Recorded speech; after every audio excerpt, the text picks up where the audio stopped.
ত্রিপুরা রাজ্যের Sabroom Eklavya model residential স্কুলের যাত্রা শুরু।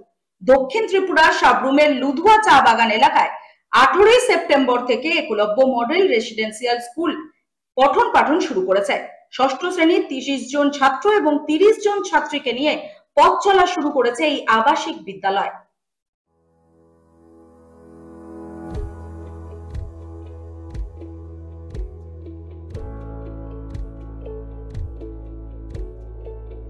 দক্ষিণ ত্রিপুরার সাব্রুমের লুধুয়া চা বাগান এলাকায় 18 সেপ্টেম্বর থেকে একলব্য মডেল রেসিডেন্সিয়াল স্কুলের পঠন পাঠন শুরু হয়েছে। ষষ্ঠ শ্রেণীর 30 জন ছাত্র এবং 30 জন ছাত্রী নিয়ে পথ চলা শুরু করেছে এই আবাসিক বিদ্যালয়। নেস্ট পরিচালিত এই স্কুলে ছাত্রছাত্রীদের থাকা, খাওয়া ও পড়াশোনার সমস্ত খরচ বহন করবে সরকার। বিদ্যালয়ের প্রিন্সিপাল সুভাষ সিং যাদব জানান, আগামী এপ্রিল মাসে নতুন ভর্তি শুরু হবে এবং অষ্টম শ্রেণীতে ল্যাটারাল এন্ট্রির সুযোগ থাকবে। বর্তমানে হোস্টেলে 240 জনের আবাসনের ব্যবস্থা করা হয়েছে।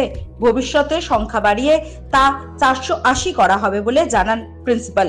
মূলত জনজাতি সম্প্রদায়ের শিক্ষার্থীদের জন্য এই প্রতিষ্ঠান হলেও স্টাফদের সন্তানদেরও ভর্তি করার সুযোগ দেওয়া হবে। প্রিন্সিপাল জনজাতি ছাত্রছাত্রীদের আগামী শিক্ষাবর্ষের জন্য ভর্তির প্রস্তুতি এখন থেকে শুরু করার আহ্বান জানিয়েছেন।